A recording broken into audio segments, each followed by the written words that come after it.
Hi all, it's me Aki from Bringforth. This is set 52 part 1. And I have two somewhat horrifying stories that I'd like to share. One is about President Putin and one is about the grandfather of my ex-girlfriend. When my ex-girlfriend's grandfather died, he was in an island on the archipelago of Finland, and he died of a heart attack, and he was flown to a medical center in the Swedish part of the country, and it took them 4 weeks to organize the funeral, so they couldn't do it immediately. And the body was not kept frozen. It was not kept in a cold place, it was kept in a warm place, so by the time the relatives could organize the funeral, the body had already putrefied. It was full of liquid, it was almost rotting, one might say. Or it was actually rotting. And I'd like to say that if it were my choice, I would go and shoot these people in the head. You don't preserve bodies in room temperature rooms for people who actually want a burial with an open casket, or at least an ability to see the corpse. It's incredible that they would do something so vile and horrific as storing a dead body in warm place so that the relatives don't get to see the face of the person who died one last time. I don't have words to explain how furious it made me. If it were my relative, I would have literally killed someone. I would have lost my mind completely and torched the entire church. It was mind-blowingly, appallingly bad. It was by a long distance the worst death experience I've ever had. It was unspeakably horrific. It's unbelievable that they would store a body in warm place and then present it 4 weeks later to the family. I mean, I have no words. This is I don't even know what to say.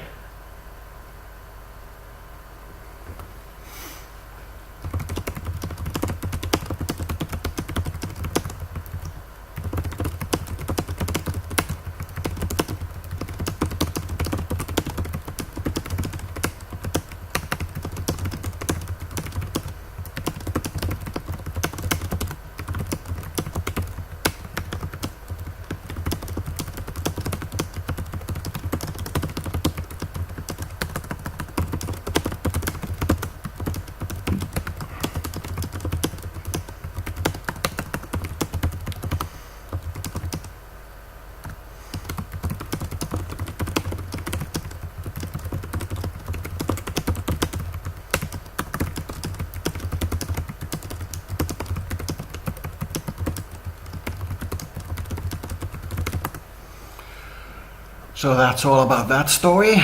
It was mind-blowingly bad. It was unbelievably bad.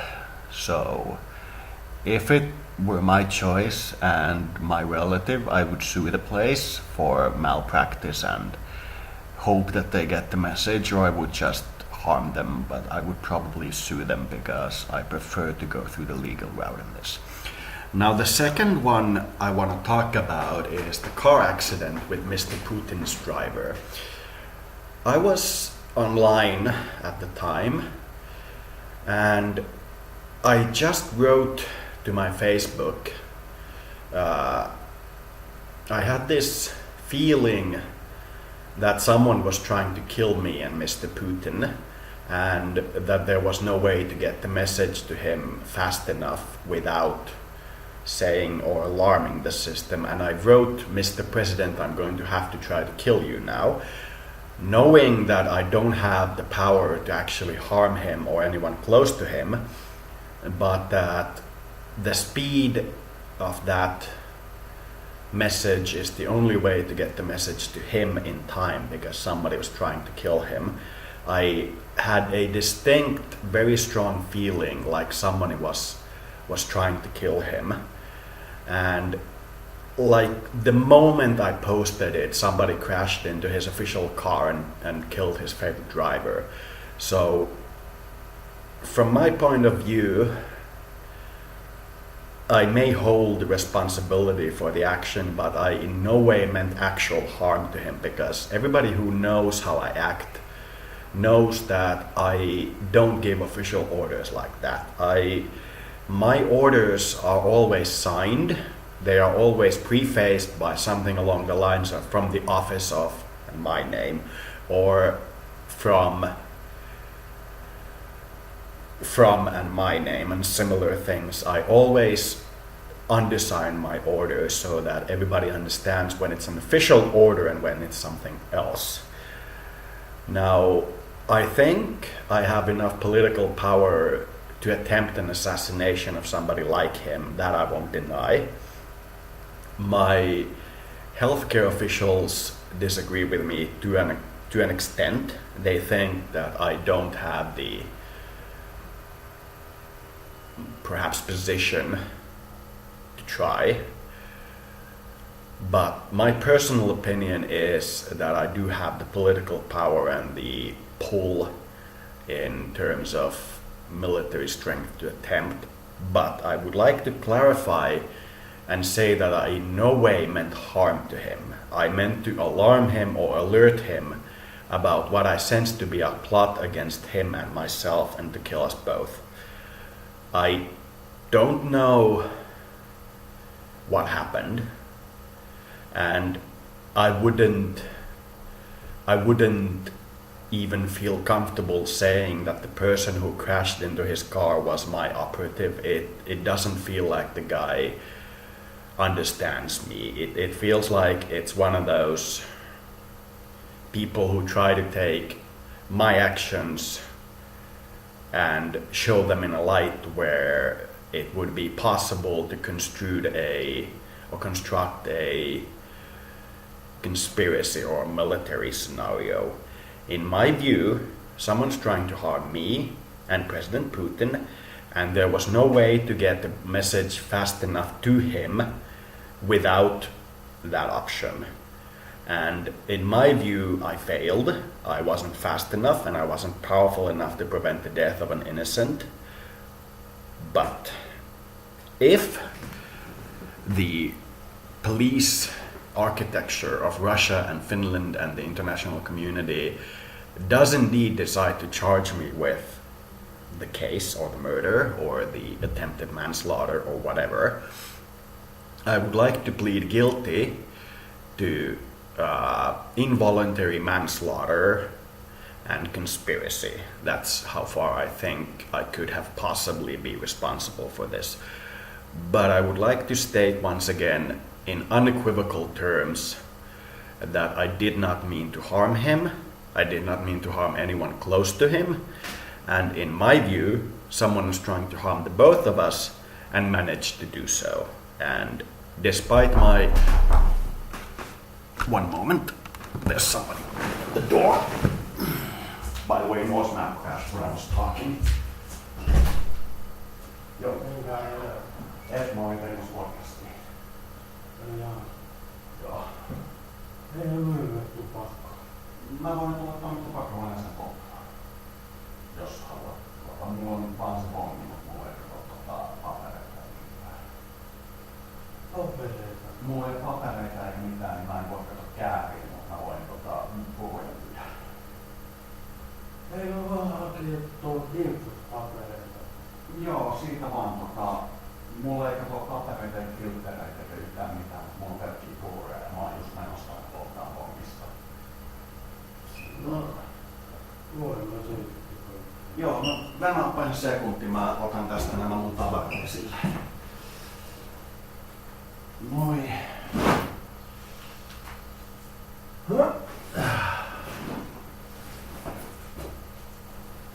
Mennäänpä.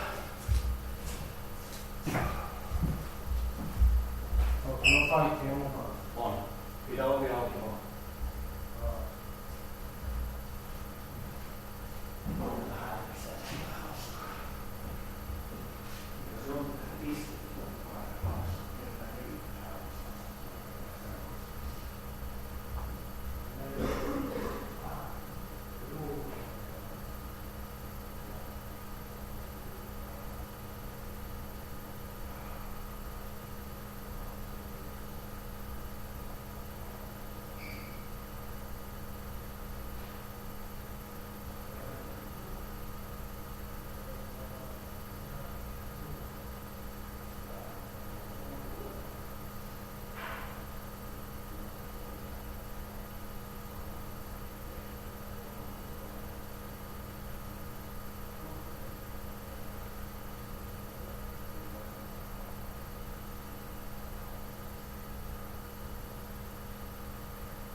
patients asked me for tobacco and he had a bad back and I helped him with the chiropractic thing, and nose map is working again.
So, like I said, I don't feel like I am responsible for it, and I have good connections, or I would rather say good understanding with President Putin, and we understand each other. We both work like a state leader would work, or have a similar approach perhaps. So from that point of view, I don't even think that it would be appropriate for me to ruin that friendship by attempting to harm him. So if relatively soon somebody doesn't charge me, I will feel like, or I will consider myself to be legally innocent in it, and that we both did what we kind of sort of had to do or wanted to do or were compelled to do by the danger that was on us both.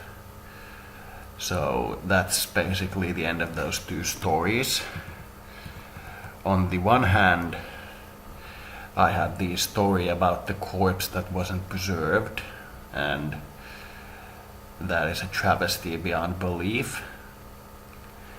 And on the other hand, I have a story of a threat to both of us, me and Mr. President, and I have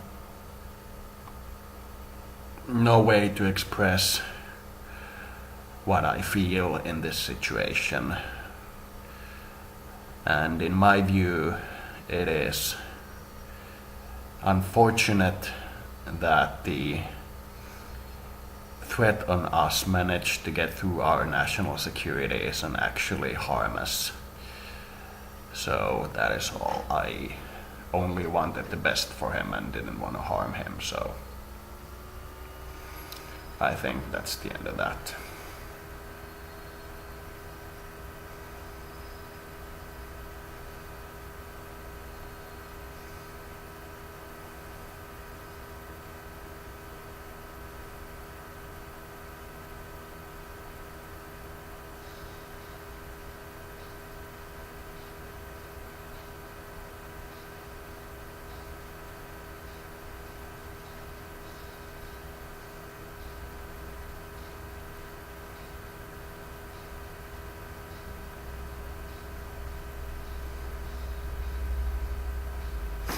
So yeah, I hope this all works out for the best. I don't feel like he was threatening my country, and even if he were, I kind of feel like my reaction isn't consistent with what my military attitude is. I don't feel like I would respond like that. It just seems off. like something threatened us both. Anyway, I do have the concern that I'm actually violent and not aware of it, but I don't think that's the case. So that's the end of that story. Hope you all take care.